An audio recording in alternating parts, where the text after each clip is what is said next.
After 40, you get the face you deserve, the brutal Jungian truth about your image. Let's be honest for a second. When was the last time you stood in front of a mirror and actually saw yourself?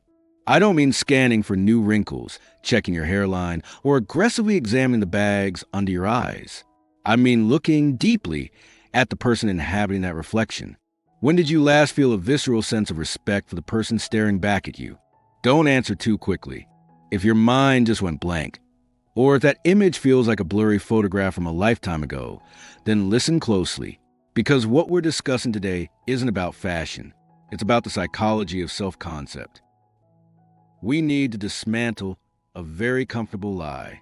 In our society, especially once you cross the threshold of 40, there's a politically correct narrative that hums in the background like white noise. It tells you, hey, relax. At this age, looks don't matter. It's your character that counts. It's your resume. Caring about your appearance? That's for the insecure.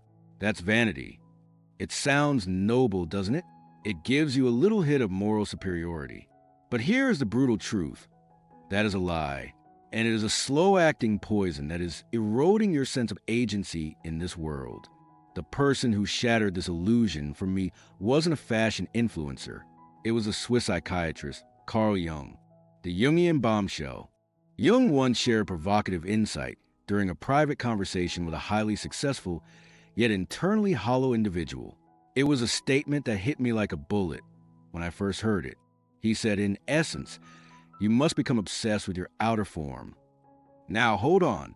I know that word triggers alarm bells. Obsessed? Jung wasn't telling you to become a narcissist. He wasn't suggesting you move into a plastic surgeon's office. He was pointing out a ruthless psychological law. Your external reality is the most direct, unfiltered projection of your internal world. Think of it as physics. If you cannot command the energy of the person in the mirror, if you cannot manage that 1 square foot reflection, why do you believe you can command your destiny? How can you navigate a chaotic workplace or a failing relationship if you have already surrendered the territory of your own skin? Let's go deeper. This isn't mysticism. This is biology. When you roll out of bed, throw on that stretched out t-shirt, and walk out the door looking like chaos, you might tell yourself you're just being casual. But your brain is holding a tribunal. There's a neurobiological mechanism at play here. Every time you catch a glimpse of yourself in a shop window or a bathroom mirror, your brain performs a lightning-fast audit. It compares the you in the reflection against the you in your mind. Imagine this. Internally, you see yourself as a competent, wise, high-value professional. But the mirror reflects a person who looks defeated, disheveled, and exhausted. In psychology, we call this cognitive dissonance. Your amygdala, the threat detection center of your brain, registers this mismatch as a survival threat. It sounds dramatic, I know, but to the primitive brain, identity confusion is dangerous. So it releases cortisol.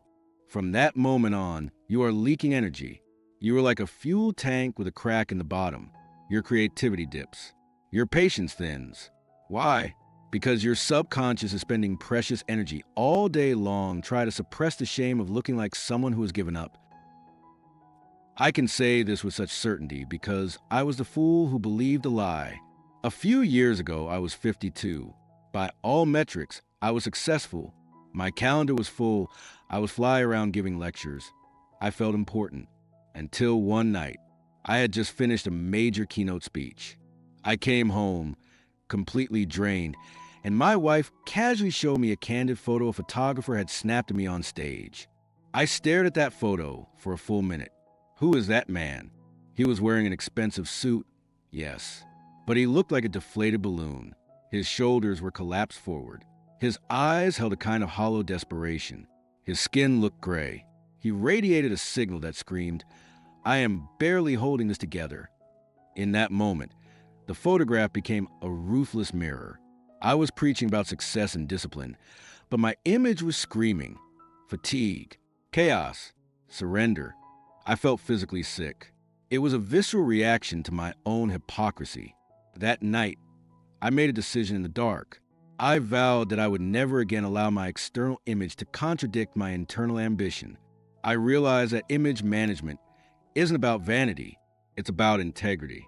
If you value discipline, excellence, and respect, then your physical presence must embody those values.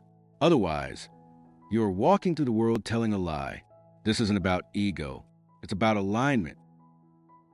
I can already hear the objections rolling in. This sounds great, but I have a mortgage, 3 kids, and a job that wants me dead. I don't have time for a vanity project. Here's the trap. We convince ourselves that change requires a grand gesture. We think we need a 2-hour gym session or a complete wardrobe overhaul costing thousands of dollars. But psychology tells us the opposite. Your subconscious mind doesn't understand grand vows. It understands evidence. It responds to the micro actions you take right now. Let's look at 3 principles I call somatic alignment.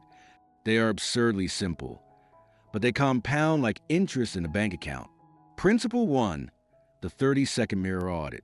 Tomorrow morning, do not just glance at the mirror and rush out. Stop, stand still, lock eyes with your reflection for 30 seconds. It's going to feel like an eternity. It might even make your skin crawl with awkwardness. That is good. That discomfort is the mask slipping. Ask yourself one question. Is this person ready for the arena today? Does this person look like the future I am trying to build? If the answer is no, do not leave the house carrying the weight of guilt. Fix one small thing. Recomb your hair. Change into a crisp shirt. Straighten your spine until you feel your chest open up. That tiny adjustment sends a massive signal to your nervous system. I am present. I am not abandoning myself today. Principle 2, the doctrine of marginal gains, the 1%. Forget the makeover montage. Aim for 1% better. Today, maybe it's just cleaning your fingernails. Tomorrow, it's throwing away that sweater that makes you feel frumpy. The next day, it's polishing your shoes. This isn't about being pretty. It's about enclothed cognition. This is a real psychological phenomenon. Studies show that what you wear literally changes how your brain processes information. When you put on a structured jacket, your brain shifts into executive mode. When you stay in sweatpants, your brain signals shutdown mode. By improving your presentation 1% a day, you aren't just looking better. You are hacking your own cognitive performance. Principle 3, you are the environment. We often talk about toxic environments, but we rarely realize that we are the most immediate environment we live in. When you walk into a room, grounded, well-groomed, and aligned, you're not just dressed up. You are carrying a different gravitational field. Jung said the soul is contagious. Well, so is self-respect. Now, let's address the elephant in the room, the unfairness of it all. We live in a high-speed visual culture. The thin slice rule applies. People form a concrete impression of you within the first 7 seconds. You can scream that it's unfair. You can play the victim and say the world is shallow. And you'd be right. But does being right help you? Or you can choose to be smart. You can use those 7 seconds as a form of psychological alchemy. Every morning, you have the power to alchemize fatigue into vitality. You can transmute mediocrity into excellence before you even say a word. When you do this enough times, it stops being an act. It solidifies into a belief. The final challenge. We've talked a lot of theory, but insight without action is just entertainment. So, here's my challenge to you. Stop waiting until you lose 10 pounds. Stop waiting for the promotion. Stop waiting for your life to calm down. Go to the mirror. Right now, look at your eyes, not the wrinkles around them, the life behind them. Ask yourself, am I respecting the vessel that carries my life? Am I honoring the only vehicle I have to make a mark on this world? If the answer is no, then today is the day the war ends. Wash your face. Put on the clothes that make you feel powerful. Stand up straight. Treat yourself with the same reverence you would treat a Stradivarius violin or a masterpiece painting. Not because you are vain, but because you are finally ready to be seen. You are worth the effort.